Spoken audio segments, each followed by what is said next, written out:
Piccolo ang nangungunang dahilan ng mga isinusugod sa Tondo General Hospital and Medical Center at Ospital ng Tondo. At mula naman sa Tondo, saksi live si Katrina Son. Katrina? Pia, pasado alas 8 nga ng gabi nang isugod ang 3 pang biktima ng paputok dito nga sa Tondo Medical Center. At sa tala ngayon ng ospital ay 14 na ang isinusugod dito ng mga biktima. 11 ay dahil nga sa Piccolo, isa ay dahil sa Lucis, isa naman ay dahil rin sa 5-star, isa yung unknown pa. At narito nga ang iba pang mga biktima. Oh, tama na po to. Di mapigilan ng 11 taong gulang na batang ito ang maiyak habang ginagamot ng doktor ang sugat na kanyang tinamo. Kwento niya, sisindihan daw sana niya ang Piccolo nang bigla na lamang pumutok ito sa kanyang kamay. Naputok po sa akin bigla. Hindi po. Bigla po siyang pumutok. Bakit niya? Pumutok po bigla. Ano kami yung Piccolo? Ay, kaya sigat ang Piccolo.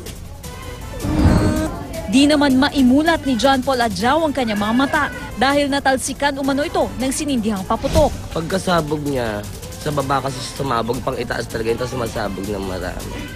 Pagkasabog niya, ayun, tumatok. Tapos pagkasabog nung nakita ko na yun, sa mata ko tumama.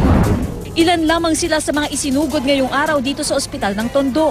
Ngayong araw umabot na sa 4 ang dinala rito na biktima ng paputok. Mula naman December 17 ay umabot na raw sa 15 ang bilang ng mga isinugod dito. 13 sa kanila, biktima ng Piccolo. Yes, pwedeng hugasan tapos diretso sa hospital.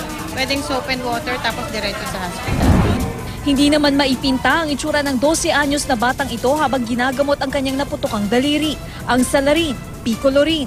Sa maghapon, puro tulad niyang mga menor de edad na naputukan ang naisugod dito. Lahat sila, pawang mga nadali ng Piccolo. Nabihan ko na nga po yan eh. Kaya wala eh. Kaya kumakain nga kami. Tapos nawala nga yan. Nahanap nga namin.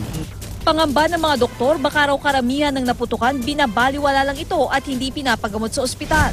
Ang isang problema dyan is magkaroon ng tetano yung biktima. So, sa una, mukhang okay lang yung sugat, pero sa makinalaunan, after 1 week, mapapansin magkakaroon na ng lagnat yan. May isa ring kaso ng nasugatan dahil sa Piccolo ang dinala sa Mary Johnston Hospital pero agad din naman daw itong pinauwi. Pia, pagtitiyak din naman ng mga inukutan nga nating mga ospital dito sa Tondo na handa raw sila kung sakali man na dumami nga itong mga isusugod na mga biktima ng paputok ngayong gabi. At live mula dito sa Tondo, ako si Katrina Son, ang inyong saksi.